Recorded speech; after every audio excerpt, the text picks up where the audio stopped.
Iran के वज़ीर ख़ारजा अब्बास इराक़ची ने कहा है कि अमरीकी सदर डोनाल्ड ट्रंप वाकई में किसी मुआहदे के ख्वाहिशमंद हैं तो वो ईरानी सुप्रीम लीडर आयतुल्ला ख़ामनेई के बारे में तौहीन-आमेज़ और नाकाबिले कबूल लहजा तर्क कर दें।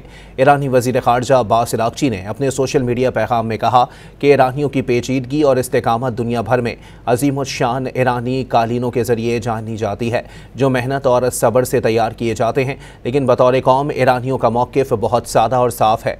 ईरानी अपनी कदर जानते हैं, अपनी आज़ादी को अहमियत देते हैं और कभी किसी को ये हक नहीं देते कि वो ईरान का मुस्तकबिल तय करे।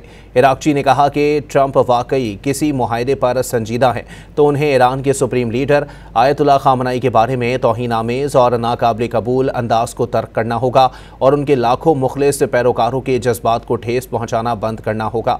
वज़ीर ख़ारजा ने समाजी राब्ते की वेबसाइट पर लिखा कि ईरानी अवाम धमकियों और तौहीन को हरगिज़ बर्दाश्त नहीं करते। वो दुनिया को दिखा चुके हैं कि इसराइली हुकूमत के पास ईरानी मिसाइलों से बचने के लिए डैडी के पास भागने के सिवा कोई चारा नहीं रहा। इराक़ची ने लिखा कि गलत फहमियों ने मज़ीद गलत फैसलों को जन्म दिया तो ईरान बिला झिझक अपनी असल ताकत का मुज़ाहरा करेगा, जो ईरान की क़ुव्वत के बारे में हर मुगालते का खात्मा कर देगी।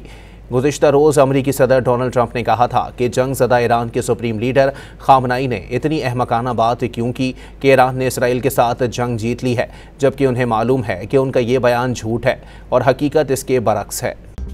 मज़ीद न्यूज़ अपडेट्स और डिजिटल स्टोरीज के लिए सब्सक्राइब करें डॉन न्यूज़ पाकिस्तान।